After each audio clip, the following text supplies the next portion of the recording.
So this little fella, as near as I can tell, is a 1949 8N tractor, Ford 8N. And he's been around the family for as long as I can remember. Was on my grandfather's farm, we call it out at the ranch. And he was a mowing tractor, probably did a little baling. I remember him being a mowing tractor and raking hay. And so we farmed at that time, and I probably drove tractor some, probably sat on a lot of laps and drove tractor, but this little guy was probably the first tractor I drove for any length of time by myself. My grandfather had me out mowing, doing some pasture mowing with it, and he just jumped off and said, see you at supper, bring her in for supper, and mid-afternoon there, and just left me on it. And so and then after that, this tractor and I spent a fair amount of time doing quite a bit of mowing, and then I raked hay with it while he would bale some. So anyway, this is probably the first tractor I ever drove by myself. I think it's a 1949, I believe, 8N. And so one of the last things he did before he passed was he rebuilt the engine in it, but didn't really do any restoration work to it, or didn't paint anything, didn't change any wiring, didn't really do anything other than maybe, I think they went through the motor on it. So the motor's tight, good, runs good, but it's got a lot of issues. And so I'm converting it to 12 volts charging system, 12 volt starter. Everything on it's going to 12 volts. It didn't have lights, it's gonna have lights. And it just had a lot of issues. The carburetor in it, the throttle shafts and the things in the carburetor are so loose you can wiggle them around. And after doing some checking, I could put a new carburetor on for cheaper than I could kit the carburetor that was on here. So we're going to pointsless ignition, 12 volt, an alternator instead of a generator, 12 volt battery, replacing any parts that are broken. The old tractor had a lot of, as we say, duct tape and baling wire on it. So anything that was patched or kind of cobbled up, it's getting fixed correctly. And getting 2 new back tires, it's getting some fresh paint. And so anyway, just a little project I've been doing because it's been so hot. Got the water cooler running here in the shop and keeping us busy. The boys have been helping me do some. Lynn's been out here helping some too. And so we just kind of been, while there wasn't anything else to do besides pick vegetables and water in the greenhouse and take care of the gardens and stuff, we've been out here doing this while all the farm work's just been on hold with the heat. But anyway, that's kind of what's been going on. That's what this little project is about. And I think that's all I've got for this segment anyway.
gotten some rain, and we're out doing field work. We had been over all of the ground once with a disc and kind of chopped things up a little bit, and so now on some of the ground we're out turning it over with a moldboard plow. So giving you some footage of that process. The plow does a real good job of getting down under and flipping the ground over. It buries a lot of trash, seed, things that you don't want on the surface, and brings up some fresh soil for the next growing season. So I want to get this corner turned here and be back with you. I don't know if I can roll footage and turn a corner or not. We're going to find out here.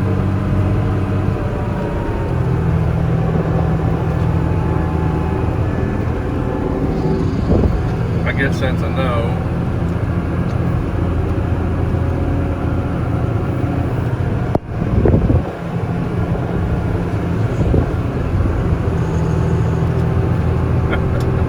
Okay, well, that was a little rough, but anyway, I got it turned. So anyway, we got both tractors rolling. You can see the other one over in the distance there. So we're just trying to make best use of the moisture while we've got it and get over as much ground as we possibly can. Try to keep them rolling as long as we can. So anyway, that's what we're up to. I'll give you another shot here in just a minute. This place is got a couple ditches that run down through it, so we kind of wind up plowing it in 3 different pieces. We roll the slopes, or we roll the ditches together. Kind of helps keep them from getting very big or deep. And you might be able to see behind me there, that's the plow back there doing its job. I have a furrow wheel over here beside me, and then the plow. This plow is 12 16-inch.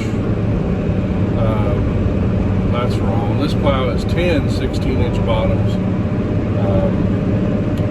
And then there leaves a furrow back at the back, and that's the furrow that I follow the next round when I come around the next time. But that's what it looks like to be out moldboard plowing. A lot of people got away from plowing for a long time and started using chemicals and different things and doing no-till. No-till is still a pretty heavy use of chemicals, and a lot of people are coming back to the plow because of the chemicals, and there's some things becoming chemical resistant. And so I don't know. There's lots of controversy of no-till versus minimum till versus, obviously this is heavy tillage. And I don't think that any of them are one perfect solution for every field or crop. I think it's a blend of all those technologies and all those techniques. You just have to use what works best for your operation and your soil type and the way that you farm. So I don't think there's a right or wrong to any of it. But what you're seeing here today is pretty heavy tillage, turning soil over with a moldboard plow. So anyway, that's what we're doing right now, is booking a bunch of hours sitting in the tractor seat. And we'll be back with you. There's a sight you always like to see after plowing for a good long portion of the day is that last strip. So anyway, there's a field finished up, and moving on to the next place. Is running the camera. Watch out. We've been doing some field work, doing some farming, and we've been getting these really strange rains overnight, which we never get this time of year. It had gotten so dry. That's a good thing, but now it's rained so much we're not able to do field work for a while. in between rains when we could do field work, I shot some video. Been working on the old, I think by serial number we've discovered it's a 1950 8N. It's the first tractor I drove by myself as a kid. My grandfather jumped off and said, bring her home for supper. We were out mowing in the pasture, and so that was the first time I drove by myself. Wound up with this tractor. He kept it all those years. I wound up with it, and so we've had some time to get it in the shop and go through it, and we're not done. We've got some work on the seat to do. We've got to take the front wheels and tires off, paint those, pack the wheel bearings. A few little odds and ends here and there yet to do on it, but she's done. So anyway, we're going to start it up and take it outside and see how we get along.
So, if you like what you see on OK Family Farmstead, I hope you are enjoying what we're doing and get some action or some videos or something to just kind of see what we're up to sometimes. Some of them are educational videos, some aren't.